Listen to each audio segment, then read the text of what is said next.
Foi. Pessoal, então, boa noite. Todos muito bem-vindos à nossa segunda noite, então, do 15º Fórum de Comunicação da UFN. Já tivemos uma boa programação hoje ao longo do dia. De manhã tivemos 2 palestras muito interessantes, de tarde tivemos uma oficina. E abrimos, então, agora a programação da noite com a nossa convidada, então, a professora Rosângela Frozak. Vou passar um pouquinho do currículo da Rô. E muito bem-vinda, obrigada por ter recebido, né, ter aceite o nosso convite. Então, a Rosângela, ela é doutora em comunicação pela PUC, com especialização em sociologia pela URGS, em comunicação empresarial e em teoria e práticas do ensino pela ISBM Sul. A graduação é em comunicação social, jornalismo pela UFSM. A Rosângela também é sócia-diretora e consultora líder da Verity Consultoria, Cultura do Cuidado para a Prevenção e Gestão de Crises. Professora dos cursos de Jornalismo, Administração e Publicidade e Propaganda e da pós-graduação em Comunicação Corporativa da ISPM Sul. Diretora do capítulo RS da ABERJ. A Rosângela atua como executiva de comunicação em organizações de grande porte, atuou, né, e atua, pesquisa comunicação estratégica no contexto das organizações, o diálogo e as crises de imagem e reputação, e é membro do grupo de pesquisa de estudos avançados em comunicação organizacional. Rô, mais uma vez, muito obrigado por você se disponibilizar, né, a vir conversar com a gente. Então, deixo agora a bola para você e vou acompanhando aqui, tá? Tá bom, obrigada, Fábio, né? Boa noite a todos, professores, estudantes, né, presentes nesse fórum. Estou acompanhando o fórum aí pelo perfil no Instagram, né? Estou vendo aí que vocês estão fazendo discussões bastante qualificadas e relevantes para esse tempo aí que a gente está vivendo, né? Tão desafiador.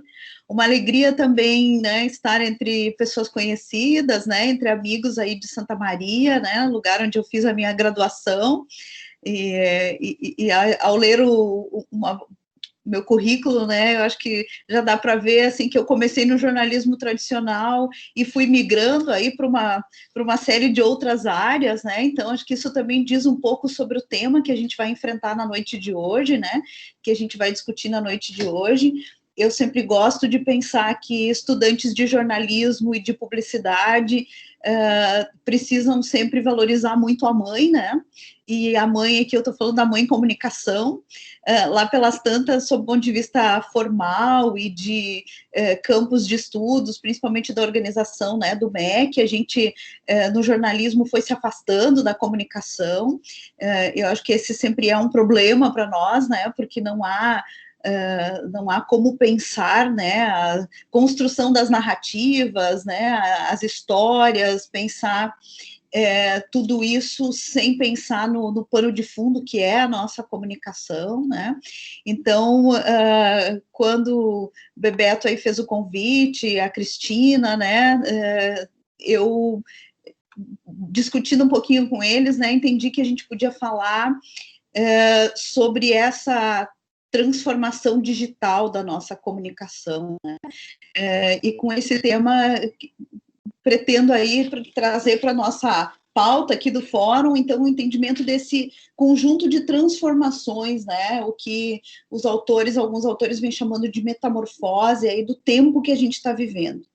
E nesse tempo, nesse contexto, como é que fica a comunicação e como é que ficamos nós, os comunicadores, né? O que é ser comunicador hoje, em 2020, né? Num tempo que nós estamos enfrentando aí uma crise global, pela primeira vez uma crise nos coloca, assim, como humanidade, todos quase que numa mesma pauta, né? Pela primeira vez a gente viu no mundo uma mesma pauta movimentando, retendo a atenção aí de distintas culturas, distintos meios, distintos países, né? Então, como é que a gente fica?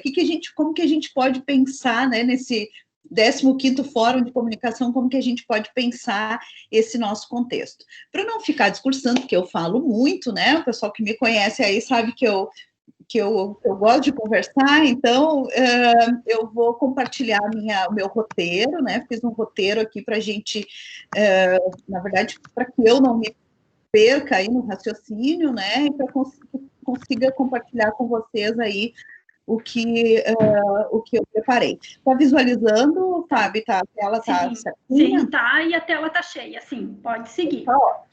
Vou seguir falando aqui e vou defender lá pelas tantas o diálogo, né? Então, por favor, é para ser um momento também de troca, né? Então, vou tentar passar essa minha reflexão na sequência aí que eu construí o raciocínio de forma o mais breve possível, né? Embora seja um tema denso, para que a gente tenha tempo de conversar. Quero muito que a gente tenha pelo menos uns 15, 20 minutos aí para a gente poder conversar sobre esse tema, né?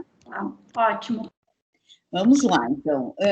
Quando a gente fala em transformação digital, há um cacoete de pensamento nosso, né? A gente vive numa lógica de raciocínio mesmo, às vezes um pouco reducionista, né? Então, quando a gente fala em transformação digital, há um raciocínio imediato, né? Não sei, se a gente estivesse presencialmente, até começaria fazendo essa pergunta, né? Quando a gente fala em transformação digital, o que vem à cabeça de vocês?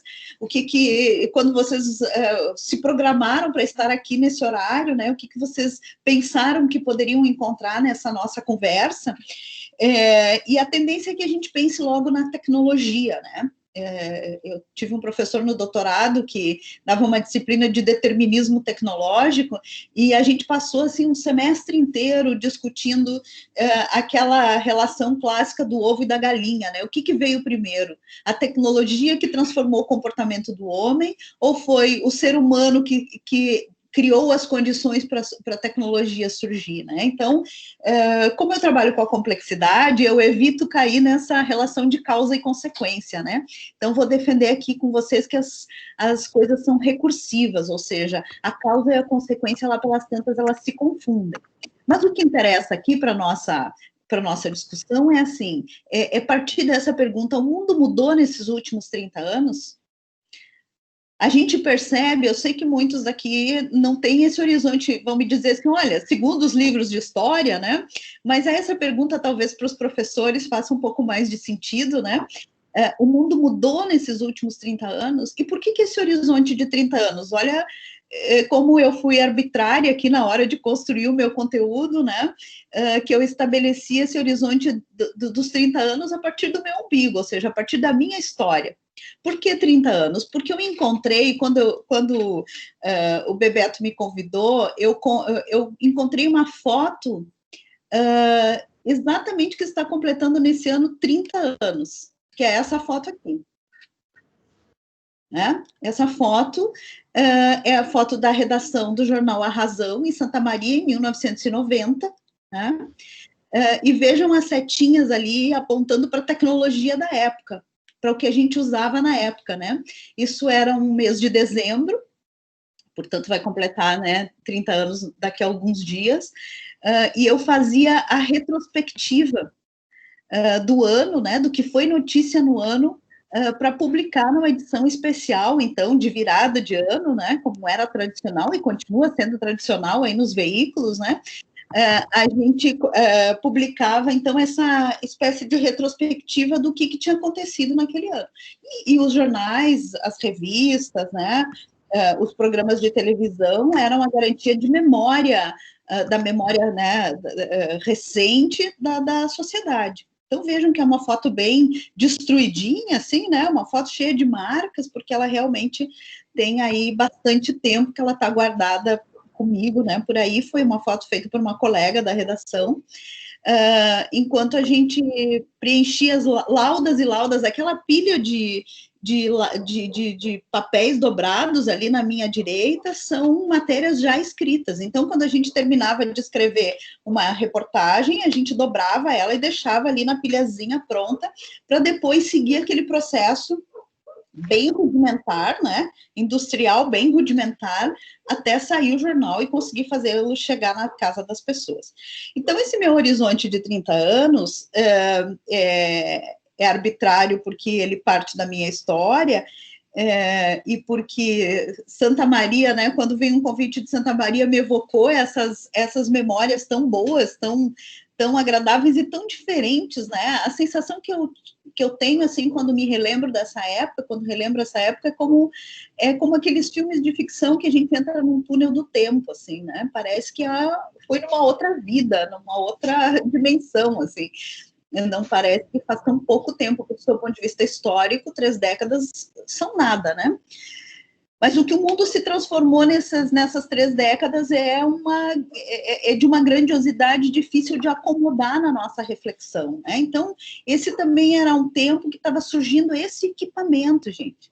Esse equipamento, para mim, nessa revolução, nessa transformação pelo viés da tecnologia, que não é o viés que eu vou discutir aqui com vocês, mas, assim, pelo gatilho, né, que a gente normalmente estabelece para discutir transformação digital, que é a tecnologia, este era o aparelho mais revolucionário que surgiu naquela época. Eu tenho certeza que ninguém de vocês tem isso em casa, e duvido que tenha organizações ainda que usem esse tipo de coisa, mas esse é o famoso fax, né? Lembram? Facsímile, né? Sim, e na época até era considerado bem difícil de uso. Gente, assim, isso para mim foi a coisa mais louca, né? Porque isso acontecia o seguinte: eu fazia, na época era uma coisa concebível, né? Hoje a gente já não admite isso, mas na época era muito concebível. A gente trabalhava em redação, em assessoria concomitantemente, né? Então eu fazia, além do trabalho na Razão, eu fazia uma espécie de um freelancer para a CACISM, para a Câmara de Comércio e Indústria, né? O que acontecia lá? Eu me experimentava em assessoria de imprensa, que era uma área que eu queria conhecer. Então, tive uma oportunidade de trabalhar com a equipe lá e eles me deixavam trabalhar para aprender como é que fazia o negócio. Até aparecer esse equipamentozinho aqui, era o seguinte: a gente datilografava os releases, os press-releases, com papel carbono, porque aí a gente otimizava a digitação, né? A gente digitava, não, a gente datilografava, olha só, a gente ressignificou, inclusive, o vocabulário. Datilografava, aí pegava o papelzinho e passava redação em redação e alcançava o release na mão do jornalista. Aí aparece esse bichinho na nossa vida, gente. Isso aqui foi a revolução, porque aí a gente colocava o papel ali e ele se materializava onde a gente quisesse. Logo depois de me formar em Santa Maria, eu passei um tempo em Santa Catarina, depois vim morar em Porto Alegre. Quando eu vim morar em Porto Alegre, eu fui trabalhar na Gerdau. O Grupo Gerdau tinha uma super assessoria de imprensa, e eles produziam conteúdo para o Brasil inteiro. Então, assim, aí tinha um aparelho de fax bem sofisticado, que funcionava da seguinte forma: a gente programava todas as chamadas à noite e deixava rodando fax durante a noite, e os releases se materializavam lá na Folha de São Paulo, no Estadão, no Diário do Pará, enfim, no Brasil inteiro, né? Então, do ponto de vista da tecnologia, essa foi uma grande revolução, porque até então, antes de aparecer o fax, a gente usava essa coisinha pequenininha aí, né? Que tem o nome de telex, que deve estar em muitos museus de comunicação por aí. O que a gente fazia? Eu fui correspondente, eu cobri férias de um colega aí em Santa Maria, que era correspondente do Correio do Povo. Aí a gente fazia a cobertura, datilografava a matéria, ia lá na agência da CRT, na época, da Companhia de Telefonia, e por meio do telex a gente passava a informação aqui para Porto Alegre, para a redação do Correio, né? Descrevendo e falando dessa forma, a gente parece que eu estou falando da Idade da Pedra, concordam? Sim. Né? Não parece que foi ontem, gente, não parece que foi ontem, e foi ontem. Então, assim, Mudou muito o mundo, são 30 anos de uma profunda transformação. E não é só tecnologia. Eu comecei falando de tecnologia porque justamente a associação direta que a gente faz com transformação digital é o aporte tecnológico, é a partir da tecnologia. Né? Por isso que eu quis aí fazer o meu caça-clique aqui, o meu caça-atenção, né? Para trazer um pouquinho vocês para reflexão. Mas eu queria alargar um pouquinho e falar além da tecnologia. São 30 anos de profunda transformação nos relacionamentos sociais, né? O Giddens diz, gente, tem uma revolução na forma como a gente estabelece vínculo, na forma como a gente se relaciona como humanos, né? Como sociedade. Do olhar da sociologia, ele vem falando disso desde 2007, ele diz... Não é pouco que está se transformando aí a condição de relacionamento social. Agora, na pandemia, então, tem gente dizendo aí no mercado que a gente viveu 40 anos em 4 meses, né? Agora a gente já está 8 meses em distanciamento social, então, sei lá, perdi os cálculos de quanto a gente... a partir do raciocínio dessas pessoas, do quanto a gente deve ter avançado. Mas a minha sensação é que a pandemia é uma grande metáfora para nós da comunicação, porque ela recrudesceu tudo aquilo que a gente vinha sentindo de transformação na sociedade. Ela acelerou, né? Ela deu uma celeridade que a gente não imaginaria que pudesse acontecer, né? Nas questões da mobilidade, por exemplo, a mobilidade, a gente entendeu o valor da mobilidade a partir da globalização no momento que a gente perdeu essa condição. Muitos, eu tenho conversado com muitos amigos e hoje mesmo, né, de manhã, eu conversava com uma amiga e ela disse, ai, tem um barulho de avião aqui na minha janela, porque assim, diminuiu muito o barulho de avião, mesmo aqui, eu que moro próximo do aeroporto. E ela dizia, nossa, eu tô com síndrome de abstinência de avião, eu preciso viajar, né? Então, a mobilidade tinha se tornado um elemento tão rotineiro na nossa vida para estudo, para lazer, né? Para qualquer coisa. A gente falava um pouquinho antes de começar dos congressos acadêmicos, né? A gente se jogava de um lado para o outro do mundo atrás do conhecimento, né? Bom, agora a gente entende o valor dessa mobilidade. Por outro lado, a gente também entende a mobilidade como um vetor de globalização, de uma coisa que a OMS anuncia desde 2013. Desde 2013, a OMS diz assim, gente, na forma como nós estamos vivendo, e graças a essa mobilidade, o ritmo que a gente está levando à mobilidade, a gente também vai globalizar vírus e bactérias. Uhum. Não muita bola para a colocação da OMS, né? Ficou aquilo batido, um estudo Saúde 2030, que foi publicado em 2013. Ficou como uma informação lá em segundo plano, né? Mas são elementos que agora fazem sentido no nosso cotidiano diante do que a gente está enfrentando, né? Nós ressignificamos o tempo, nós ressignificamos o espaço, né? Nós ressignificamos a produção de conhecimento, a distribuição, o acesso às informações.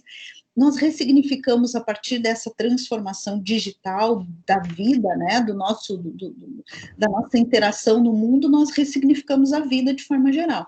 Então, esses 30 anos são emblemáticos na história da humanidade, porque eles provocam o que Ulrich Beck, né, autor desse livro, não sei se vocês me enxergam aí na telinha, né, um sociólogo alemão, falecido em 2015, que tem um livro um clássico na sociologia, que é a Sociedade de Risco, né? Sociedade do Risco, que foi lançado lá na década de 80 do século passado, um pouco antes dessa foto que eu mostrei para vocês, né? Ele falava dos riscos que são intrínsecos a essa sociedade que estava se globalizando na época.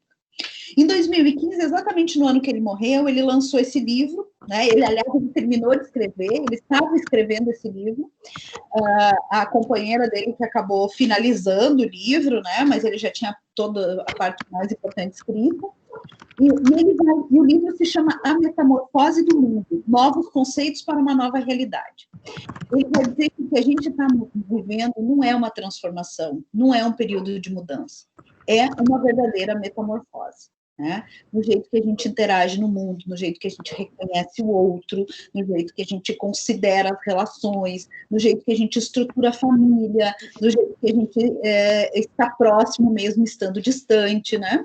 Eu recortei 2 frases dele aqui que eu gosto muito, que ele vai explicar um pouquinho mais, né? O livro todo, ele fala sobre isso nas várias dimensões da vida, mas ele vai dizer que a metamorfose, ela implica uma transformação muito mais radical, em que aquelas velhas certezas da sociedade moderna estão desaparecendo e está surgindo algo inteiramente novo, está emergindo algo inteiramente novo.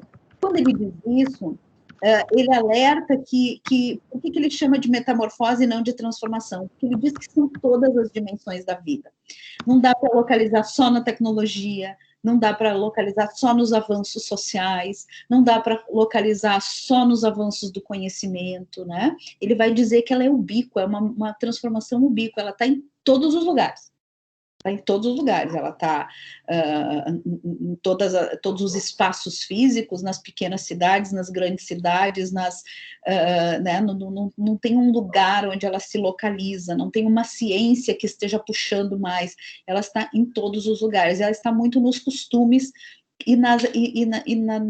como ele é sociólogo, ele fala dessas transformações nas relações sociais, né? Ele diz, então, que é o que a gente está sentindo na pele hoje, que a gente não tem referências anteriores para avaliar o que está acontecendo. Ele vai dizer que a metamorfose significa mais do que um caminho evolucionário, mais do que essa sensação que a gente tem de evolução, de um ambiente fechado, hierárquico, né? Onde nós tínhamos aí, eu gosto de entender que nós estamos trocando, né? Nós estamos virando a chave da opinião pública, que foi um tema que a gente sempre estudou no contexto da comunicação, para a emoção pública, uma emoção pública compartilhada em tempo real, né, pelas redes, alimentando essa mudança extraordinária de visões de mundo. Ele vai falar de uma reconfiguração. Então, trouxe essas 2 frasezinhas do Ulrich Beck, né, e ele vai explorar também, trazendo lá da sociedade de risco, né, esses extremos que coabitam na metamorfose, né.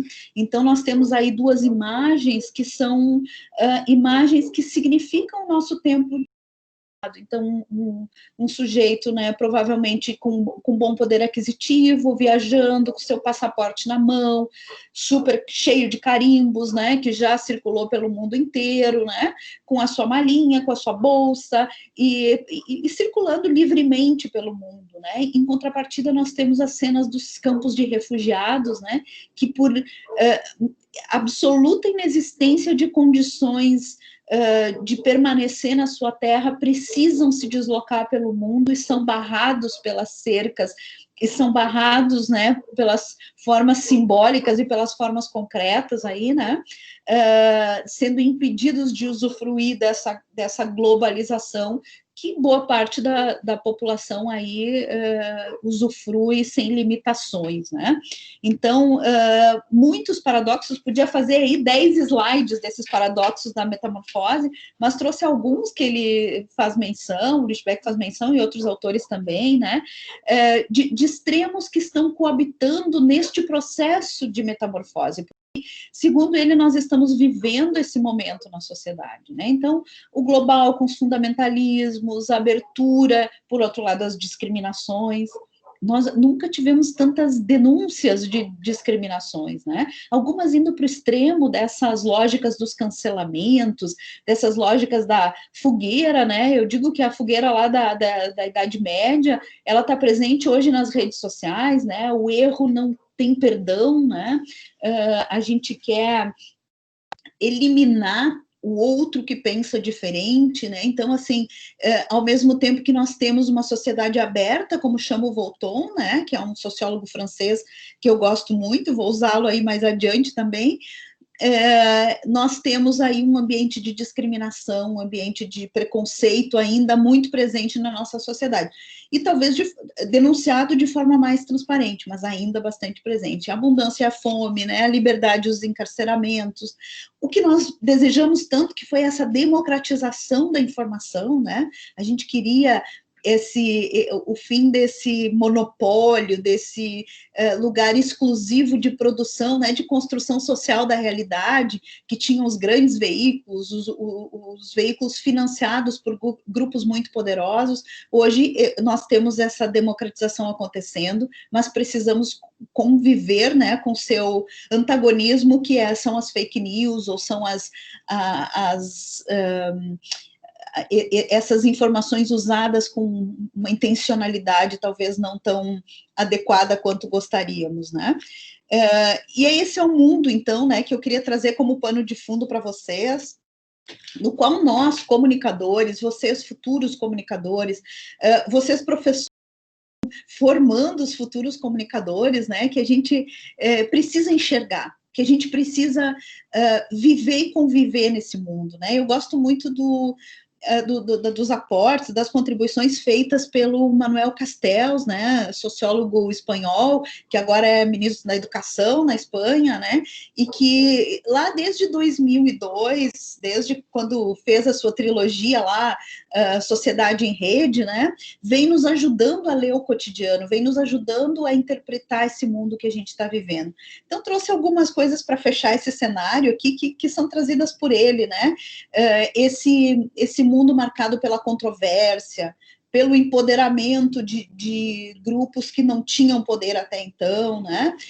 Por essa palavra distribuída aí que caracteriza o nosso tempo, né? Pela redefinição do tempo, pela redefinição da dimensão do tempo, o imediatismo, a gente que é de uma outra geração, né? Não sei se acho que os professores aqui quase todos são mais jovens que eu, mas assim, eu sempre olhando, tenho uma filha adolescente de 18 anos e sempre penso nessa redefinição do tempo quando ela fica muito impaciente quando ela manda uma mensagem para alguém, a pessoa lê e não responde na hora, né? E esse alguém, muitas vezes, sou eu, né? Porque eu estou no meio de uma atividade, eu dou uma olhada rapidinha e não consigo responder. Eu olho para ver se é alguma emergência, né? Para ver se eu preciso parar o que eu estou fazendo para atendê-la. E aí eu recebo aqueles comentários assim, pois é, me deixou mais uma vez no vácuo eterno. Então, a aplicação dessa palavra eterna, que para minha geração tinha um sentido, ela é totalmente ressignificada para esse tempo do imediatismo, para esse tempo em que a gente não precisa mais esperar a internet carregar, né, com aquele barulhinho de conexão de escada, né, a gente não precisa esperar uma página, um site carregar, né? A gente não precisa esperar uma carta chegar pelo correio, né? Tudo é muito instantâneo, então a gente está se formando como comunicador nesse contexto, né? Dessa vida digital. Eu trouxe até aqui uma imagem, quem assiste Black Mirror, aquela série no Netflix, vai lembrar, essa imagem é do primeiro episódio da terceira temporada, né?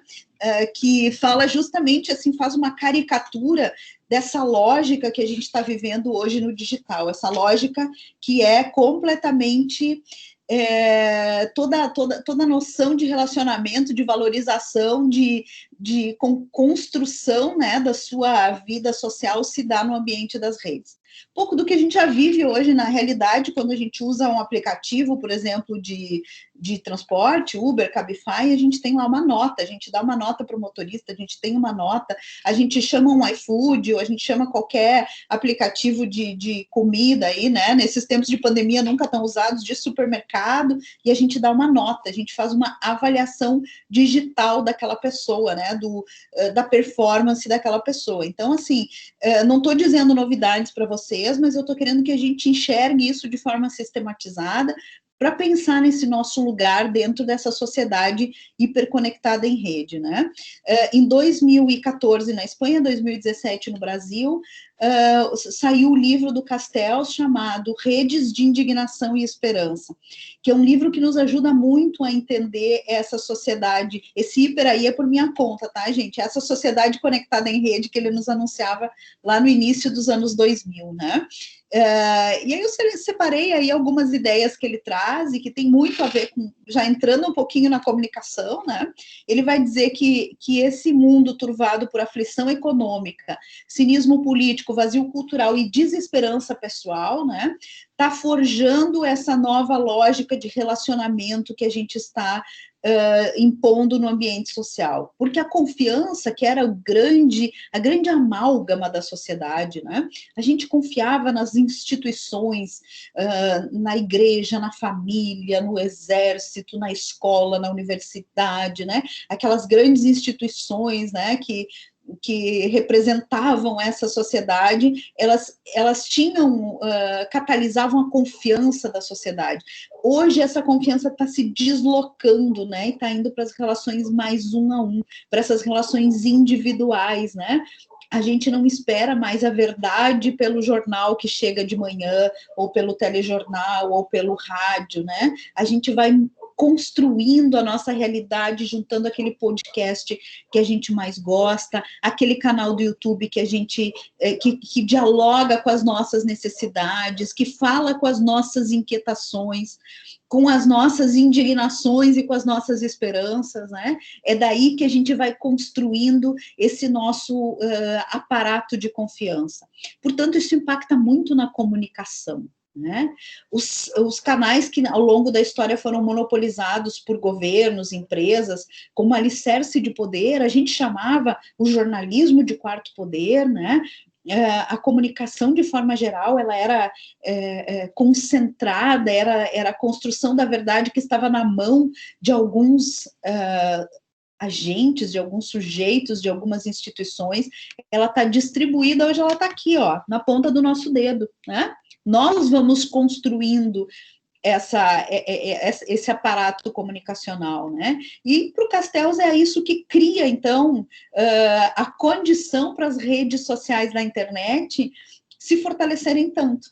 Respondendo um pouco, né, na interpretação dele, o que vem antes, se é a tecnologia que proporciona as redes ou a situação social que abre as portas para essas tecnologias, né? Então, esses são espaços que surgem de autonomia para nós comunicadores, para produzir o conteúdo que nos interessa, de autonomia para o sujeito que consome a informação, que ele consome, ele configura, né? Ele vai naquele grande menu de opções e ele configura como ele quer, né? Sem o controle de governos e empresas. Quem controla as nossas conversas no WhatsApp, no Telegram? Quem controla? Quando eu comecei a trabalhar com comunicação no ambiente corporativo, nas organizações, a gente tinha lá toda uma certa metodologia para trabalhar as redes informais, né? Aquelas redes que se estabeleciam em torno do cafezinho, na conversa de corredor, né? Imagina hoje como se pode controlar um grupo de WhatsApp. A gente vai fazendo o subgrupo dentro do subgrupo, né? Então tem o grupo do nosso setor lá de trabalho, onde a gente faz estágio, onde a gente atua como profissional.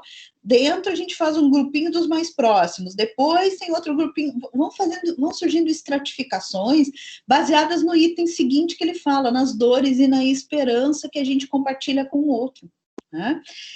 Isso vai configurando um novo espaço público, né? Vai configurando um novo espaço público baseado muito numa emoção pública, numa emoção, num instantâneo que se configura e reconfigura o tempo todo. Nós, como indivíduos, vamos formando essas redes, e nós mudamos de rede, nós não temos um compromisso com a fidelidade a essas redes. De tempos em tempos, a gente dá uma boa revisada lá, estou fazendo isso agora, nos perfis que a gente segue no Instagram. Eu fui fazer uma faxina esses dias e pensei, meu Deus, quem eu era neste tempo que eu passei a seguir esse perfil? Eu comecei a não me reconhecer nas redes que eu tinha estabelecido nesse ambiente, né? Eu me transformo, eu me metamorfoseio também, e junto comigo eu vou transformando, né? Eu vou mudando de redes, eu vou me reconfigurando nesse espaço. Então, Castells vai defender nesse livro de 2017 no Brasil, né? Traduzido em 2017, que são esses movimentos por contágio aí que foram se estabelecendo, né? Que vão estabelecer esse nosso espaço público, né? Vão formar essa sociedade do século XXI. E vão formar essa sociedade a partir de práticas conflitivas, né? Enraizadas naquilo que ele chama de contradições fundamentais do nosso mundo. exatamente o que está acontecendo nesses tempos de pandemia, e independente, acho que da pandemia estaria acontecendo também, né? Os cancelamentos, as vigilâncias no ambiente digital, né? Qualquer contradição estabelece essas práticas conflitivas, né? O que a gente está vendo aí de situações, e aqui eu não estou julgando se elas são boas ou são ruins, se elas deviam aparecer ou não, né? Eu até vou confessar para vocês que acho que nós vamos chegar num momento de um pouquinho mais de equilíbrio, mas assim, para a gente sacudir esse mundo, essas relações, a gente está precisando passar por esse recrudescimento das práticas conflitivas. Eu hoje atuo com prevenção e gestão de crise nas organizações. Essa frase do Castells que está na tela, ela é uma luz para essa relação que a gente enfrenta dentro das organizações aí de crises sucessivas, ou como o Bauman diria, né, a crise como novo comum. O Bauman diz, a crise, nos 3 últimos livros dele são sobre crise. Ele diz, no estado de crise, ele diz, a crise veio para ficar, se acostumem com ela, né? Eu vou lá com um trabalho de comunicação e digo, previnam a crise e gerenciem a crise para que não saiam, né, tão destruídos de uma situação aí de recrudescimento, de um evento crítico que ameaça a organização, né? Aprendam a viver nesse mundo para não estarem sujeitos a tantos momentos difíceis, né? Mas o certo é que essas contradições hoje, para nós que trabalhamos com comunicação, a gente precisa entendê-las, né? E precisa estar conectados com elas para poder entender como que nós nos comportamos como profissionais de comunicação, né? Que é onde a gente está chegando aqui. Vejam que eu estou dando uma corridinha, porque eu estou de olho no relógio aqui, né? Então, eu entendo que essa metamorfose do mundo que a gente falou até agora, essa transformação digital, que é o nome dessa metamorfose, pelo menos é o nome que a gente está popularizando aí, né? Muito mais no mercado do que na academia. Acho que a academia é mais rigorosa com esses termos e vai se preocupar em fundamentar melhor, mas aí no ambiente do mercado a gente vê transformação digital da contabilidade, transformação digital da comunicação, transformação digital do ambiente tributário, transformação digital da medicina, né? Agora estava vendo num anúncio de Instagram, Saúde 4.0, um curso que está sendo dado, né, aí sobre a transformação digital na área da saúde. É uma espécie de uma metáfora que a gente está trazendo, é um batismo que a gente fez a esse tempo, né? Que é uma forma de dar uma denominação. Tem gente chamando aí no ambiente da indústria, o pessoal fala muito em 4ª revolução industrial, né? Indústria 4.0, tem várias denominações. A gente vive numa sociedade que precisa dar nome, né, para as coisas, para que elas consigam ser compreendidas. E aí, nesse contexto, nessa transformação digital, como é que fica a tal da comunicação? E o comunicador, né, que interessa aqui para todos nós, que somos estudantes, que estamos nos preparando para entrar nessa vida, né, nessa profissão, ou ensinamos, formamos os futuros comunicadores, pesquisamos, enfim, né, habitamos nesse ecossistema da comunicação. E vejam que aqui eu estou alargando a tenda, né, eu estou falando de comunicação para toda essa lógica, né, do que vocês estão discutindo nesses dias, produção de conteúdo, plataformas, todo esse ecossistema, todo esse enredado aí que está no nosso cotidiano e que a gente precisa entender. Eu defendo, gente, eu sei que não vai ser simpático o que eu vou falar, né, mas eu me coloco junto nesse momento de transformação aqui. Eu defendo que a gente ainda faz a comunicação no modelo da primeira revolução industrial, assim, a gente sofisticou aparato técnico, a gente sofisticou aparato tecnológico de forma geral, né, a gente deu aí deu uma embalagem nova para a comunicação, mas a gente ainda trabalha com essa visão, né, de mandar informação para algum lugar, seja pelas campanhas publicitárias, né, que a gente pretende que sejam, a gente faz uma campanha, né, vejam essa da dengue aí da Prefeitura de Sorocaba, eles pretendiam com esta campanha que toda a população de Sorocaba mudasse o seu comportamento em relação à dengue, né? Obviamente que eles não são ingênuos e não esperavam que todos mudassem, mas que boa parte da população, pelo menos, prestasse atenção nessa campanha. A gente ainda ancora as nossas grandes estratégias comunicacionais na comunicação de um para muitos, né?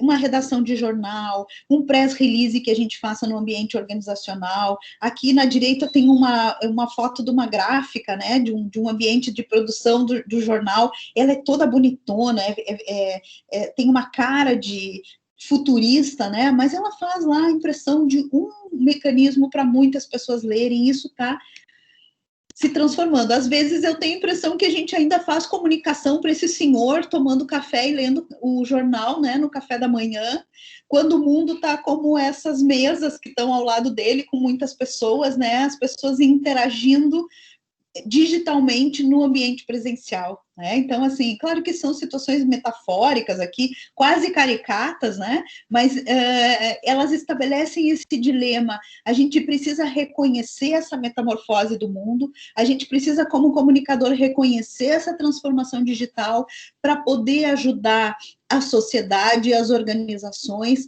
a se entenderem melhor, a compreenderem, a significarem o próprio momento que elas estão vivendo, né?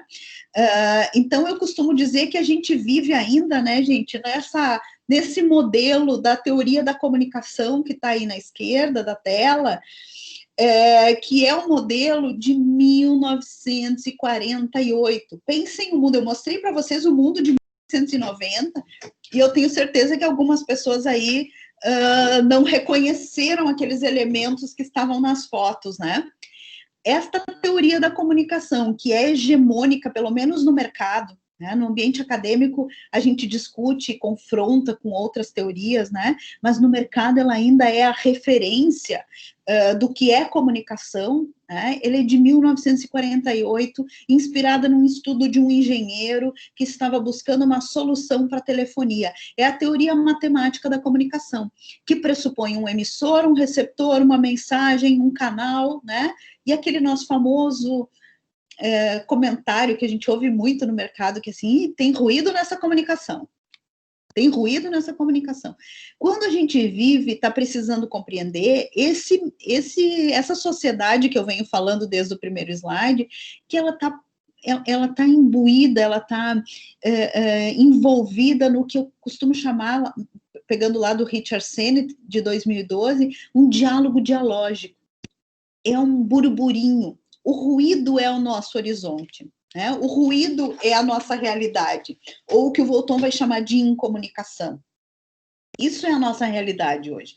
Então, tentar explicar o mundo da comunicação e tentar fazer comunicação pensando nessa lógica emissor-receptor, e receptor aqui quase passivo, gente. Não se falava lá da teoria do Latour, do receptor-ator, né, do receptor que também é um agente, que também é emissor ao mesmo tempo, né? A gente imaginava esse receptor na época, até porque era uma solução técnica, tecnológica, né? A gente imaginava ele recebendo, daí está o nosso paradigma da instrumental, de mandar informação, já basta para comunicar. Neste mundo totalmente colorido e dialógico, e de trocas e de interdependências, né? Eu vou defender aqui para vocês, e tenho defendido com os meus alunos e nas pesquisas, que essa comunicação que está sendo transformada pelo digital, pela lógica do digital, né? De novo, que não é só tecnológica, ela tem alguns marcos que eu quero compartilhar com vocês, né? Então, o que impacta na comunicação? O fim daquela comunicação hierárquica, né, que eu falava antes, assim, bom, eu esperava no almoço familiar, esperava o meu pai começar os temas, esperava o meu pai começar a propor o assunto que nós íamos conversar naquele almoço. A gente esperava as grandes instituições, a gente esperava o governo, a gente esperava os grandes pensadores, os formadores de opinião, né? A gente esperava que eles dessem o tom da discussão. Hoje, a gente tem essa comunicação que é de um para um, né? ou de alguns para alguns, um receptor que é absolutamente ativo, engajado, que gera tanta comunicação, tanta mensagem, né, quanto o emissor. Então, essa é uma das características desse tempo, e nós, atuando em jornalismo, em publicidade, em relações públicas, em comunicação organizacional, a gente precisa ter essa clareza, enxergar essa transformação da comunicação, das campanhas, dos comunicados, né, dos grandes veículos, para conversas permanentes. Os grandes veículos estão fazendo conversas nas redes sociais. Eles querem interação com as pessoas. Há bastante tempo que eles procuram essa interação, porque eles se tornaram mais um sujeito no diálogo social, e não mais aquele sujeito que determina a pauta, que determina os assuntos, né? Que agenda os temas que estarão, né, dentro da discussão social, né? De uma atuação fragmentada para uma atuação integrada, o fim dos silos na comunicação, aleluia, né? Porque isso nos atrasou muito como área, a gente tinha disputas internas absurdas. Eu me lembro que, na época, eu tive colegas em Santa Maria, né, na época que eu fiz a minha faculdade, que a gente ainda continuou convivendo no mercado, e lá pelas tantas, quando eu me decidi ir para uma assessoria de imprensa de um hospital, foi quando eu larguei de vez o jornalismo diário, as redações. Eu tive um colega que rompeu comigo, ele disse, não, porque tu estás mudando de lado do balcão, tu estás indo... Você vendeu.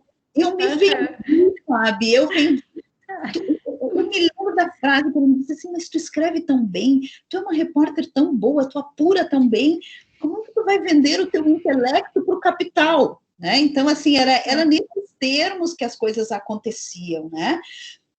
E lá pelas tantas eu me senti fazendo mais jornalismo no ambiente das organizações do que eu fazia em veículo. Né? Porque o veículo também é uma empresa, ele também tem um dono, ele também tem interesses, ele é uma produção de mercadoria também, né? Ele tem uma lógica tão mercadológica como uma empresa, né? Então, a gente precisa terminar de ver se é que ainda existem, né? Eu vejo cada vez menos o que eu chamo de silos aqui, que são essas marcações de território, né? Se eu sou jornalista publicitário, relações públicas, o povo trabalha junto por uma comunicação de sentido, né? Por uma comunicação que ajude as pessoas, por uma comunicação que tenha caráter humanitário, por uma comunicação que seja... eu trabalho com comunicação preventiva, por exemplo, que é uma coisa que não existia quando eu fiz faculdade. Então, o que é a comunicação para a cultura do cuidado? Né? Eu não consigo, gente, por melhor que eu fosse, assim, por mais brilhante que eu fosse como profissional, eu não consigo dar conta do mundo tão complexo a partir do meu espaço de conhecimento só. Eu preciso dialogar com um antropólogo, eu preciso ter um advogado por perto, eu preciso de tantas áreas do conhecimento, né? É muita pretensão a gente achar que com uma solução técnica ou tecnicista, a gente vai resolver as relações sociais, a gente vai gerenciar os relacionamentos, né? Das áreas tradicionais para as múltiplas possibilidades, eu acho que isso, vocês estão conversando nesse fórum, acho que tem aparecido muito, eu vi pelas temáticas, né? Vi que a Alexandra estava aí, né, com vocês, outras pessoas trabalhando essas novas possibilidades técnicas dentro da comunicação. Tem uma abundância, né? Quem diz que eu coordenei o curso de jornalismo por um tempo aqui, eu recebi alunos com 17 anos que já tinham desde os 11 os seus canais, as suas plataformas de comunicação, né? Eu tenho uma aluna que não está formada ainda e desde que ela entrou na faculdade ela sustenta a família inteira com uma plataforma de conteúdo de moda. Né? Então, assim, múltiplas arenas, fiquem atentos, né? Gestão de crise, que é a minha área, é uma área que está crescendo muito, agora com a pandemia cresceu, comunicação preventiva, né? Como é que eu preparo a sociedade para enfrentar a globalização dos vírus e bactérias? Como é que eu preparo a sociedade para viver num tempo de isolamento, num tempo de situações tão distintas do que nós estávamos acostumados, né? Eu digo que muito mais do que transmitir informação, né? Se eu dou uma demonizada aí na teoria matemática da comunicação, eu vou dizer, né? Vou defender que muito mais do que transmitir informação, a gente precisa proporcionar, a gente precisa ter estratégias para criar situações de diálogo, seja num veículo de comunicação, seja numa agência de propaganda, seja num ambiente de mídia social, seja onde a gente estiver atuando como comunicador, né? O interesse tem que ser, a gente tem que partir do interesse do interlocutor. Nós, comunicadores, precisamos aprender a olhar o outro, né? O povo gosta de falar de empatia, né? E eu gosto de falar de alteridade, porque eu acho empatia muito desafiadora, acho muito difícil a gente ser efetivamente empático, né? Mas tem um conceito da filosofia que é a alteridade, que para minha forma de ver o mundo, ele se adapta um pouco melhor, porque assim, basta eu reconhecer o outro como diferente e respeitá-lo nessas diferenças. Mas a comunicação parte do outro. Como é que eu vou efetivamente ter um diálogo efetivo e afetivo se eu não sei o que o outro quer falar? Se eu não sei qual é o interesse do outro? Se eu não sei quais são as indignações e as esperanças dessa outra pessoa, né? Então, a gente precisa precisa, por meio de uma boa história, por meio de uma conexão, né, entre as pessoas, por meio da escuta. A comunicação implica em escuta também. A gente aprende a transmitir, mas a gente aprende pouco a escutar. Nós precisamos, como profissionais, aprender a escutar. Daquela figura dos stakeholders, né, quem estuda aí publicidade, marketing, relações públicas, vai lembrar da teoria dos stakeholders da década de 80, né, que a organização era uma bola gigantesca, em volta dela, pequenas bolinhas, né, orbitavam em torno da organização e não se dialogavam entre elas. Hoje, a gente continua tendo os stakeholders, a imprensa, as redes sociais, mas a gente estabelece essas redes também no presencial, também no relacional um a um. Então, eu tenho defendido que a gente saia daquelas grandes categorias, assim, do stakeholder, do público-alvo. Eu aprendi a fazer comunicação organizacional pensando em público-alvo. Ainda hoje, né, algumas organizações que eu atendo falam lá dos seus públicos-alvos, da sua persona, a gente distancia tudo, né, e eu já estou querendo falar de interlocutor. Eu já estou querendo falar, se eu estou falando em diálogo, em conversa, eu tenho que pensar em interlocutor. E dessa centralidade, então, da organização que está lá no centro do universo, para um diálogo social, onde a organização, o jornal, a agência, a empresa na qual eu trabalho, é mais um dos interlocutores, está em diálogo. Quantas empresas que não respondem nas redes sociais os seus públicos, aos seus interlocutores, o interlocutor bate lá na porta e diz assim, olha só, tu criou esse canal para conversar comigo e agora tu não me responde, né? Então, assim, situações que a gente precisa repensar nesse contexto. E aí, já indo para o final, gente, para a gente poder conversar um pouquinho, eu falei lá no início da nossa, quando falava do cenário, falei desse emaranhado, né, dessa complexidade dos fios que estão todos embaralhados nesse nosso tempo de metamorfose, né, e aí, para a gente finalizar, eu enxergo o comunicador, né, dentro desse contexto, como, não mais como um transmissor de informação, não mais como um grande emissor de mensagens, mas como um mediador, né? Eu acho que esse papel de mediação, de fazer de promover estratégias de interlocução social, esse é o nosso grande papel hoje. Esteja num jornal, esteja numa emissora de TV, esteja num canal no YouTube, esteja numa empresa trabalhando como social media, como profissional de comunicação corporativa, né? Todo tempo a gente precisa se enxergar como um mediador com todas as frustrações que estão implicadas nesse papel. Nem sempre a gente consegue proporcionar muito rapidamente um entendimento, nem sempre a gente consegue desinosar e fazer esse novelinho bonitinho aí com formato de solzinho, né? Às vezes a gente demora, a gente precisa praticar o que o Richard Sennett chama de diálogo dialógico. Diálogo dialógico é um instrumento do mediador. Diálogo dialógico é aquela conversa que não termina, que não é como o diálogo dialético, que a gente tinha uma tese, uma antítese, e a gente formava uma síntese. E aí estava tudo certo. Que no mercado a gente chamava de consenso, né? Eu participava de um monte de reunião que a gente dizia, tá, gente, já discutimos bastante, agora vamos fazer o consenso desse negócio.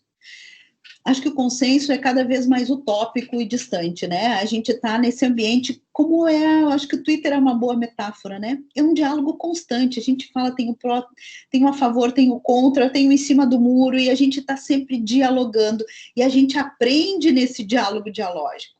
A gente aprende no ruído, a gente aprende no burburinho, né?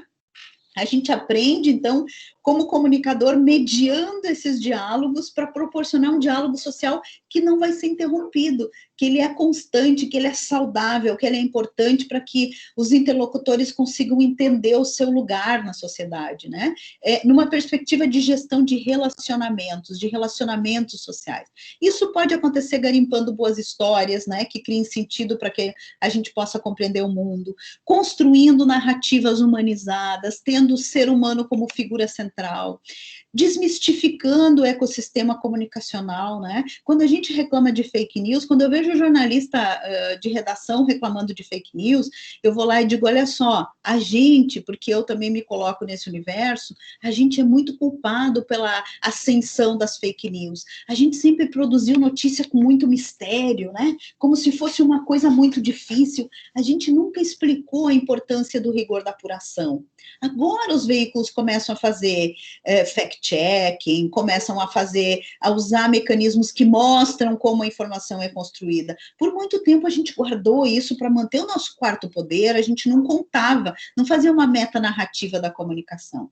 A gente precisa aprender mais e mais sobre diálogo, onde está implicado o ouvir, né, o falar com a gestão da divergência, né, o dissenso e não só o consenso. A gente precisa aprender sobre isso, sobre esses elementos que são a marca dessa metamorfose, e que a gente ou ignora, né, ou se mergulha nesse universo e vai aprender com ele. Observar mais o humano e menos o recurso tecnológico, mesmo nessa famosa aí transformação digital, né? A transformação digital tem o humano na centralidade e não a tecnologia. E a gente precisa entender de humano para ser comunicador. A gente precisa entender de gente para ser comunicador. A comunicação é um atributo do humano, então a gente precisa estar preparado para entender de pessoas e para poder construir, então, a comunicação nesses próximos 30 anos. Daqui a 30 anos, gente, eu já vou estar com 80 anos, então, assim, acho que eu vou ficar com saudade daquela foto que eu mostrei para vocês lá no primeiro slide, né? Mas vocês vão estar sendo protagonistas desses próximos 30 anos. Então, são alguns insights, alguns highlights para a gente poder discutir esse cenário que vem aí pela frente, o que está acontecendo, e a gente precisa, na verdade, reconhecer para poder atuar dentro dele. Olha só, 8 em ponto, ó, bem na minha previsão. Vou falar muito bem. Para poder ver vocês de novo. Como é que eu faço isso aqui? Peraí. Isso, só cancela ali a compartilhamento de tela. Só aperto no xizinho, né? Isso, deixa eu falar. Isso, aí você volta. Aqui. Isso. Pronto. Acho que agora sim, né?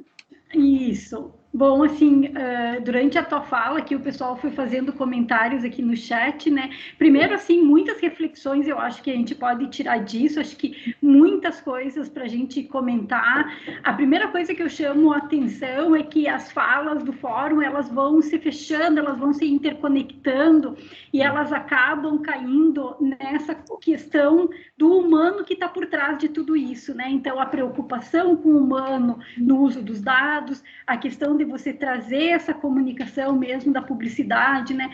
Ontem a Andréia Fontana falou da questão da redação e também da preocupação desse humano que está por trás lá das redações e de todo esse contexto de pandemia, né? E dos jornalistas que têm que estar à frente. Então, tudo isso acaba se conectando, que nem você disse, né? Com certeza, essas falas, eu acho que é o nosso olhar da comunicação, é as nossas preocupações, angústias, ansiedades, né? Principalmente de quem vem vivendo essa transformação, né?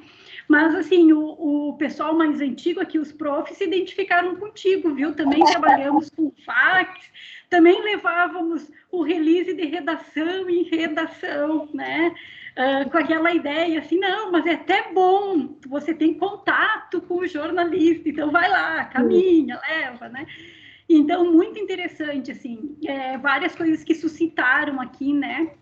E aí vamos abrir para as perguntas, mas eu já aproveito, Rô, e trago algumas inquietações assim que a gente vê das aulas, porque uma das disciplinas que eu trabalhava era de planejamento da comunicação para o curso de jornalismo, né, principalmente, mas o pessoal de PP também tem o planejamento, né? E a gente fala muito nessas questões, né, de hoje em dia essa comunicação dialógica, essa comunicação que é voltada para você ouvir esse público, porque de qualquer forma o público vai falar de você. Se você não falar com esse público, ele está falando de você. Você é empresa, né? Você é organização. E aí você vai trazendo essas discussões, traz a própria experiência desse aluno, né, como o cliente, como o público, né, então, essa ansiedade da resposta, todas essas questões. E aí, quando você sempre se depara, assim, na aula com aquele aluno que já está no mercado de trabalho e que te diz assim, ok, prof, isso é lindo, maravilhoso, mas a minha empresa, ela não é nada disso, né, ela está no século passado ainda, né, você falou, a gente tá trabalhando com as teorias da liderança 4.0, gestão 4.0, né, saúde 4.0, tudo isso conectado. Então, fazer uso de toda essa tecnologia, mas que você leia esses dados e dê retorno, né? Você use isso justamente para estreitar laços, né? Se relacionar com esse público, né? Mas me parece, Rô, que, assim, o público quer isso, ele busca isso, ele se comporta para isso, né? O nosso setor, pelo menos as nossas discussões, nós enxergamos, nós conseguimos, né? Pode ser que não sejam todos, mas a gente vê. Só que a gente fica atrelado a esse gestor e que ainda está se comportando com aquele modelo de administração, né? Que é muito mecanicista, que é ainda de setores, né? Que não compartilha ideias, né? Então, ideal se a gente pudesse trabalhar nas organizações desse formato mais holístico, assim, né? E de, por exemplo, gestão de projetos, né? Se fala muito nessas qualificações. Mas eu, assim, queria ver um pouquinho das tuas experiências com as empresas que você trabalha, né? Porque talvez nós aqui, mais no interior, né, do estado, a gente ainda tem empresas muito rudimentares em termos de gestão e interferir na comunicação, né? E sendo elas não tendo uma concorrência de empresas talvez mais jovens, né? Ou no setor, elas é isso que tem, entendeu? E elas não mudam esse comportamento. E isso sim gera uma frustração, né? Então, só para falar um pouquinho nisso, enquanto o pessoal vai se aquecendo. Fábio, eu acho que assim, tu levanta uma questão bem, e assim, não acho que seja do interior, assim, eu trabalho com algumas empresas do interior que são bem avançadas e também trabalho com grandes empresas que estão com sede em São Paulo e que são atrasadas. Então, assim, eu acho que é meio... não tem mais essa distribuição tão geográfica e não tem... são perfis distintos, é como se a gente estivesse vivendo diferentes momentos históricos coabitando, né? É muito engraçado isso, porque agora na pandemia a gente está fazendo tudo, então, remotamente, né? Então, eu consigo ver mais essas discrepâncias, assim, porque às vezes eu tenho reunião com 3 clientes no mesmo dia e parece que eu estou em 3 momentos da história diferentes. E não tem a ver com porte, não tem a ver com... Engraçado, assim, tem a ver com cultura organizacional. Né? Perfeito. Então, tem empresas, às vezes, centenárias que estão super avançadas e que estão fazendo uma gestão aberta, mais horizontalizada, e tem empresas, tem startups que não reconhecem os avanços da teoria até agora e não conseguem... O que a gente viu com o Nubank agora, nesse último episódio aí, que tem pouco tempo, né? Aliás, foi segunda-feira que eles lançaram o posicionamento, né, para corrigir o que aconteceu no Roda Viva 19. Eu tive a oportunidade de orientar um TCC de um aluno de pós, que é do Nubank, ele vinha, né, que é uma pós que a gente tem aqui, que é quinzenal, então ele vinha de 15 em 15 dias de São Paulo para fazer essa pós, porque São Paulo tem uma oferta reduzida para pós em comunicação corporativa, e a que tem não fechava os horários, enfim, ele escolheu fazer aqui. Quando eu conheci a estrutura de comunicação do Nubank, eu disse, não pode ser, isso é a estrutura de empresa da década de 90 para comunicação. Então, veja que discrepância, veja como a gente está convivendo com paradoxos. Uma startup que revolucionou né? É uma liderança, assim, revolucionou um comportamento em relação ao serviço financeiro, serviço bancário, e na comunicação é atrasada. Então, assim, é muito engraçado isso que tu está trazendo. O que eu acho, assim, para te responder, como enfrentar isso, né? Porque, claro que eu estou falando de um lugar privilegiado, que é o lugar das crises. Quando a empresa está numa crise profunda, principalmente no momento da contenção, ela aceita. É o momento da empresa, né? Então, assim, ela precisa sobreviver e é quase como se eles pedissem um milagre, assim, faz alguma coisa para me livrar desse desespero, que eu estou perdendo dinheiro, eu estou perdendo reputação, eu estou perdendo sono, eu estou perdendo saúde mental, né? Eu não aguento mais. Aí é a hora que tu diz assim, gente, vamos lá, vamos rever toda essa estrutura, essa comunicação que está sendo feita instrumental, essa comunicação tecnicista, ela não dá conta dos teus relacionamentos. Eu que travei ou tu que travou, Fábio? Não, eu acho que para mim, aparece bem ruim a tua imagem, mas ela tá indo, a tua fala tá indo. Tá. Melhorou. Então, o que acontece? Agora tem um outro lado disso tudo, que é uma preocupação minha, e eu acho que aí todos nós que estamos aqui nesse fórum conseguimos protagonizar alguma mudança, tanto professor quanto estudante. Eu vejo que nós, profissionais, sucumbimos a essa lógica muito facilmente. A zona de conforto é um domínio técnico, né? Então, a gente chega lá e a gente tem como se a gente tivesse uma fórmula. Lá pelas tantas, a gente aplica a fórmula e ela não funciona mais na nossa sociedade. Então, para dar um exemplo meio raso, assim, né? Mas é o que me ocorre agora. É como se eu tentasse ir numa empresa que está vivendo uma crise e resolver tudo pelo relacionamento com a imprensa. Né? Resolver tudo pelo release. Não vai funcionar. Eu preciso acionar uma série de estratégias. E lá pelas tantas, parece que nos falta repertório estratégico. Eu tenho nos comparado muito como área, viu, Fábio, com a área de gestão de pessoas. O RH, gestão de pessoas, desenvolvimento humano, chame lá, agora está na moda criar um monte de nome, né, para essa. Mas que muda é o nome, não que mude, né, a estrutura e a função. Eu vejo essa área liderando muitas transformações dentro das organizações. Eu vejo essa área crescendo muito e tendo internamente um papel de consultoria, que é o papel que eu sempre enxerguei para a nossa área. Eu acho que nós temos que nos colocar muito mais, assim, de um lugar. Eu assim, para os meus alunos, eu digo, olha só, comunicador bonzinho não existe.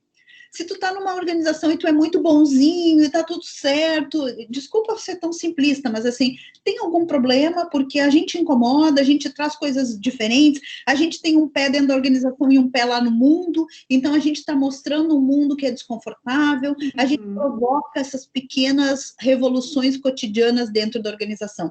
Isso não é uma coisa tranquila, não é uma área que seja pacífica, a gente precisa fazer esses movimentos. A gente precisa influenciar essa mudança na gestão, só que ela é muito lenta, ela é lenta e gradual. Então, a gente também precisa enxergar como uma construção. Aí, o nosso imediatismo tem que ser calibrado, porque se a gente chega e quer um lugar, eu sempre digo que é um lugar perfeito, que entenda tudo de comunicação, que está tudo certo, eles não precisariam da gente. Né? Então, a gente tem que construir essa transformação todos os dias. Deixa eu só responder que uma aluna perguntou aqui sobre a minha aluna que tem uma plataforma que sustenta a família, né? Isso, a Carla é professora. Isso, a Carlinha ficou interessada. Só para lembrar, meninas, temos mais 10 minutos só, tá? Tá. É que a Carla tem um rostinho tão jovem que me pareceu uma aluna, Carla. É prof. Desculpa, então. A plataforma se chama Nós Somos Moda. Tá? Ela tem vários canais, assim, ela trabalha com empresas ela faz comunicação para moda, né? E quando ela chegou na faculdade, ela já tinha essa empresa, era uma revista, Nós Somos Moda, e dali ela ampliou isso para vários tipos de canais, e hoje ela emprega toda a família e ela emprega os colegas. Então, assim, eu acompanho bastante o trabalho dela, pouco eu conversei com ela está em Blumenau fazendo um conteúdo de moda para uma marca, e ela tem 3 alunas, colegas dela, atual, trabalhando na empresa dela. Então, além de empregar a família, ela também emprega os alunos, os colegas, né? Então, é uma experiência bem interessante, assim, de uma empreendedora, né, uma menina, né, que ela deve estar agora, acabou de fazer 20 anos, eu acho, 21, mas ela entrou na faculdade com 17, ela já tinha o empreendimento, né, então são esses fenômenos novos aí que a gente está vendo e que são bem interessantes, né. E que são a esperança, Rô, de mudança desse mercado, né, empresarial. A Alice aqui te pergunta, Rô, ela achou interessante a área de gestão de crise, queria saber alguns dos melhores exemplos de gestão de crise que você viu no mercado e se teve algum caso que você viu como um fracasso. Fracasso tem em abundância. Muito, né? No Brasil, outro dia a gente pode marcar um bate-papo, de repente, na aula, Fábio.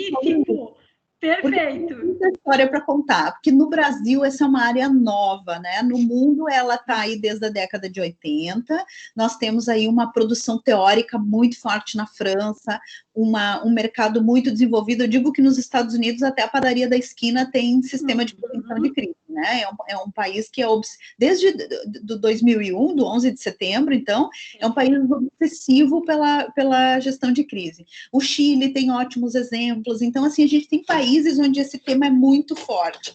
A Europa, como um todo, trabalha bem com gestão de crise, a União Europeia tem documentos belíssimos de gestão de crise. No Brasil, ele é um tema novo, e ele entrou por esse viés bem instrumental. Então, se vocês pegarem todas as agências de comunicação do Rio Grande do Sul, todas eu não sei, mas 90% tem lá, oferecem gestão de crise. Então, fazendo uma referência para o mercado de um trabalho que não é gestão de crise, ele é comunicação na contenção. Então, assim, eu faço a nota de esclarecimento, eu faço o media training com porta-voz. E terminou aí essa oferta significa isso. E aí nós estamos exercitando uma visão processual que vai dar prevenção. Hoje nós já temos no Rio Grande do Sul, eu já tenho clientes que procuram a consultoria para fazer prevenção, para ter uma política e um processo de enfrentamento definido antes do acontecimento, né? Agora, na pandemia, a gente viveu aí uma abundância de exemplos, e assim, eu acho que a comunicação pública saiu na frente. Nós temos governos que fizeram excelentes exemplos, né, de comunicação, de boa comunicação nas situações de crise. Então, o governo de São Paulo, e é independente do governante, tá? A gente não estou defendendo governante nenhum, me posicionando, mas assim, são exemplos, assim como nós tivemos solenes fracassos. Então, nós tivemos o Flávio Dino no Maranhão, que é PCdoB, e nós tivemos o Dória em São Paulo. Aqui o nosso também, lá pelas tantas, fez um ótimo trabalho de gestão de crise, estabelecendo aí referências para a gente saber como que a gente estava, de riscos e etc. Mas no dia a dia a gente vê muito trabalho mal. Acho que o Nubank, nesse caso da entrevista da Cristina Junqueira, com o posicionamento que eles emitiram na segunda-feira, né? Que é o quê? É buscar, quando eu como organização, entro numa crise por uma discriminação, fruto de um condicionamento cultural, ou de uma questão estrutural, como a gente tem discutido muito, seja por machismo, seja por racismo, por qualquer discriminação, eu tenho que buscar ajuda de alguém que consiga fazer os meus gestores serem alfabetizados naquele tema, ou como a gente está chamando, que tenha o letramento, né? O letramento naquele tema, que é quase como uma alfabetização, que entenda os condicionantes que estão te colocando naquela crise. Né? Então, tem muitos casos, viu, Alice, né? Tem muitos casos. Já tem muitos casos de crises bem resolvidas, né, bem encaminhadas. A gente vê hoje o Pão de Açúcar, a rede de Pão de Açúcar fazendo muito bem a gestão de crise. Em contrapartida, a gente vê o Carrefour escondendo um corpo de um funcionário com guarda-sóis. Funcionando no meio, perfeito. Porque não tinha um checklist de crise ali, não tinha um plano de contingência previamente pensado. Então, esse é um tema muito bom. Quem tem interesse, assim, tem mercado hoje, é difícil encontrar profissional, e eu só acredito que o mercado avance quando a gente tem bons profissionais para trabalhar com crise, né? Então, aí tem não dá tempo da gente explorar esse tema, mas tem aí um mercado muito legal e tem muito conteúdo para estudar, infelizmente só fora do Brasil, né? Assim, no Brasil nós temos o livro do Forne, que é um livro um pouco mais sistematizado e que atende a academia, mas falta falta bibliografia, falta literatura, falta pesquisa nesse tema. Agora, uma boa notícia, acabamos de ter na verdade, a professora Ana Karen Nunes, que é da URGS e que ministra essa disciplina de crise, acabou de conseguir aprovar um grupo de estudos dentro da URGS para comunicação para riscos e crises, né? E eu me juntei ao grupo, a gente vai começar agora, no dia 13 de novembro, começa o trabalho desse grupo, que é pesquisar a gestão de crise no Brasil. Só para comentar com a Alice aí, para ir para o encerramento, Bebeto, Alice, a gente tem um ótimo exemplo em Santa Maria da pior gestão de crise, que é o caso da KIS com a prefeitura, né? Exato. Então, isso está até tá registrado no próprio livro do Fórum, ele traz essa questão, né? Então, assim, fica para você como esse exemplo, ele assim cala, né, todos. Leandro, então, que levantou a mão, temos mais uns minutinhos, Bebeto, só para o Leandro falar? 2 minutos. Tá, vai lá, Leandro. Tem que falar em 10 segundos. Primeiramente, boa noite, Rosângela. Eu só queria saber a tua opinião, como é que é a relação, a evolução tecnológica sobre as fake news, né? Quanto mais tecnologia a gente tem, maior, às vezes, vem uma informação de cada lado, e como é que se gere uma crise sobre uma possível fake news que até então explodiu, mas aí até quando tu for consertar já virou uma bola de neve. Mas assim, para mim é um desafio enorme, viu, Leandro? Não vou te dizer que não, mas a fake news ela tem ela é reveladora de um lugar que a organização gerenciava mal a sua comunicação. Assim, a fake news ela tem que ser combatida, ela tem que ser esclarecida. Eu preciso abrir um diálogo muito claro e denunciar fake news o tempo inteiro dentro da organização, tá? O tempo todo, não tem outro caminho, né? Eu acho que ela é produto muito desse mistério que a gente fez sobre...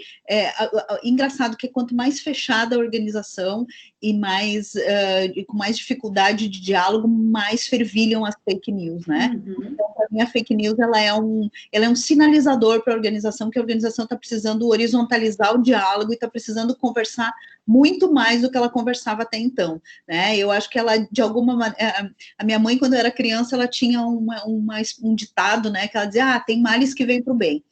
E para mim a fake news em algumas organizações é um mal que vem para o bem, porque ela é um alerta gigantesco, porque a organização entra em desespero, né, o político ou a repartição pública, enfim, quem for alvo daquela fake news entra em desespero, e esse desespero no longo prazo ele serve para nos ajudar a mudar a estratégia. É uma necessidade de mudar a estratégia comunicacional. Eu preciso hoje estar no diálogo social, seja político, seja governo, seja empresa privada, seja empresa sem fins lucrativos, seja universidade, seja escola, eu tenho que estar no diálogo social. Quando eu me abstenho desse lugar, eu deixo os outros falarem o que quiserem a meu respeito. Rô, eu costumo dizer aí para encerrar que cada vez mais a gente tem mudado essa ideia de comportamento, né, do comunicador organizacional, da comunicação organizacional, que ela deixa de ser essa simples propaganda, né, essa simples ideia de levar informações da empresa para fora, e sendo muito mais de bater na porta da empresa, né, e dizer, olha, o teu público, ele se comporta assim, ele quer isso, ele faz isso, ele está dizendo isso, ele está te olhando dessa forma, né? Então, tenho assim uma esperança que, justo como você disse, que na mudança do comportamento, né, de quem está atuando na comunicação, junto com outros setores que também têm essa visão, né, de relacionamento, de diálogo, de ouvir, né, que a gente mude a gestão, sabe? Que as empresas, elas acabam se sentindo pressionadas nesse sentido. E que, junto com o público, essa comunicação que ainda é do século passado, ela não vai sobreviver, as empresas não vão conseguir sobreviver, né? Então, assim, reza-se, né? E é isso, eu acho que ao longo do tempo, com força, foco, fé, a gente chega lá. Beleza. A caminhada é longa, mas ela é muito bonita, né? A gente tem um protagonismo muito interessante. Eu acho que nós nunca tivemos um terreno tão fértil para a profissão de comunicador. Eu acho que a gente tem aí muita oportunidade, a gente precisa ter uma formação sólida para poder aproveitar essas oportunidades. Mas eu sou muito esperançosa, quase utópica, assim, eu acho que essa caminhada vale muito a pena. Perfeito. Obrigado, muito, então, muito meninas. obrigada. Obrigado, Isso. Rosângela. Obrigado, Fábio. Só avisar que daqui a pouco nós temos o Felipe Schroeder aqui. Eu vou desligar aqui a reunião e a gravação para abrir a sala do Felipe, para não dar uma sobre a outra. Tá, gente? Daqui a 5 minutinhos a gente volta. Obrigado, Rosângela. Prazer imenso. Muito, muito obrigada. Muito vai ser então. aproveitado. Depois tu volta numa aula da Fábio, com certeza. Muita gente aqui ficou afim. Volto sim. Beijo para você. Sucesso aí no fórum. Muito obrigado. Até mais.